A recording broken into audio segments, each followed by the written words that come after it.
2025 में Indian stock market कहाँ जाने वाला है?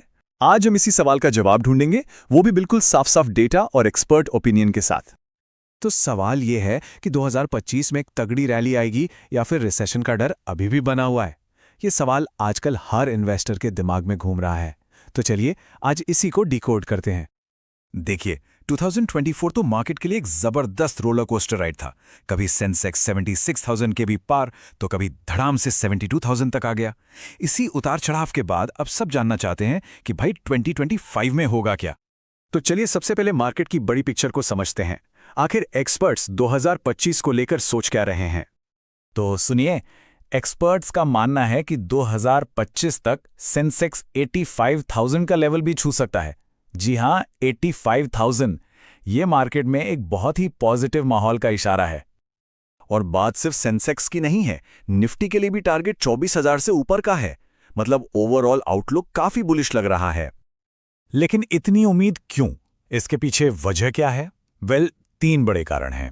पहला तो ये कि इंडिया की जीडीपी ग्रोथ 6% से ऊपर बनी हुई है। दूसरा, फॉरेन इन्वेस्टर्स यानी एफआईआईज इंडियन मार्केट में जमकर पैसा लगा रहे हैं। और तीसरा, इन्फ्लेशन यानी महंगाई काफी हद तक कंट्रोल में है, जिससे इंटरेस्ट रेट स्टेबल रहने की उम्मीद है।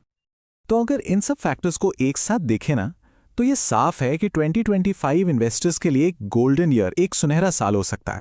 ठीक है, माहौल तो अच्छा लग रहा है, पर सवाल यह है कि पैसा लगाएं कहां। तो चलिए अब उन सेक्टर्स पे फोकस करते हैं जो 2025 के सुपरस्टार्स बन सकते हैं। लिस्ट में सबसे पहला है आईटी और टेक्नोलॉजी। हाँ, 2023-24 में आईटी स्टॉक्स थोड़े ठंडे पड़े थे, लेकिन अब एआई और डिजिटल ट्रांसफॉर्मेशन के चलते इनकी डिमांड फिर से जोर पकड़ रही है। इन्फोसिस, टीसीएस, एचसीएल जैसी बड़ी कंपनियां लॉन्ग टर्म में बढ़िया परफॉर्म कर सकती हैं। दूसरा सेक्टर जिस पर नजर रखनी है वो है ग्रीन एनर्जी और ईवी। देखिए, सरकार का पूरा जोर सोलर, विंड और ईवी इकोनॉमी पर है, और इसी वजह से अडानी ग्रीन और टाटा पावर जैसी कंपनियों में जबरदस्त ग्रोथ देखने को मिल सकती है। नंबर 3 पर आता है सबका पसंदीदा बैंकिंग और फाइनेंस सेक्टर। लोन की डिमांड हाई है, और सबसे अच्छी बात, बैंकों के एनपीए मतलब बैड लोन्स वो कम हो रहे हैं। एचडीएफसी, आईसीआईसीआई, एसबीआई जैसे दिग्गज स्टॉक्स स्टेबल और प्रॉफिटेबल रह सकते हैं। और चौथा है फार्मा और हेल्थ केयर।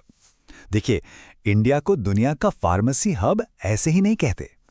जेनेरिक दवाइयों और वैक्सीन के एक्सपोर्ट से इस सेक्टर को सीधा फायदा मिलता है। सन फार्मा, सिप्ला जैसे स्टॉक्स काफी मजबूत दांव हो सकते हैं। अच्छा, ये तो हो गई अच्छी अच्छी बातें, लेकिन याद रखिए, कोई भी इन्वेस्टमेंट बिना रिस्क के नहीं होता। तो चलिए अब उन बड़े खतरों की बात करते हैं जिन पर 2025 में नजर रखनी होगी। तो 3 बड़े रिस्क हैं। पहला, ग्लोबल रिसेशन का डर। अगर अमेरिका और यूरोप में स्लोडाउन आया तो उसका असर इंडिया पर भी पड़ सकता है। दूसरा है तेल की कीमतें। अगर क्रूड ऑयल $100 के पार गया तो महंगाई बढ़ेगी और मार्केट गिरेगा। और तीसरा, जियोपॉलिटिकल टेंशन, जो मार्केट में हमेशा अनिश्चितता बनाए रखते हैं। और इन्हीं सब रिस्क से बचने के लिए एक शब्द बहुत जरूरी है, डाइवर्सिफिकेशन। मतलब अपना सारा पैसा एक ही जगह मत लगाइए। अपने इन्वेस्टमेंट्स को अलग अलग एसेट्स में बांटकर रखना ही समझदारी है। ये रिस्क को कम करने का सबसे अच्छा तरीका है। तो फिर इन सब बातों को दिमाग में रखते हुए एक स्मार्ट इन्वेस्टर की स्ट्रैटेजी क्या होनी चाहिए? 2025 में मार्केट को कैसे नेविगेट करें, आइए इस पर बात करते हैं। तो ये रहे कुछ जरूरी टिप्स। सबसे पहला, हमेशा लंबा सोचें। शॉर्ट टर्म में मार्केट ऊपर नीचे हो सकता है। दूसरा, अपनी एसआईपीज, खासकर म्यूचुअल फंड्स में, उन्हें बंद मत कीजिए, चलाते रहिए। तीसरा, जैसा मैंने कहा, डाइवर्सिफाई कीजिए, सिर्फ एक ही सेक्टर में सारा पैसा मत डालिए। और चौथा, एक इमरजेंसी फंड जरूर बनाकर रखिए, ताकि अचानक कोई गिरावट आए तो घबराहट में गलत फैसले ना लेने पड़ें।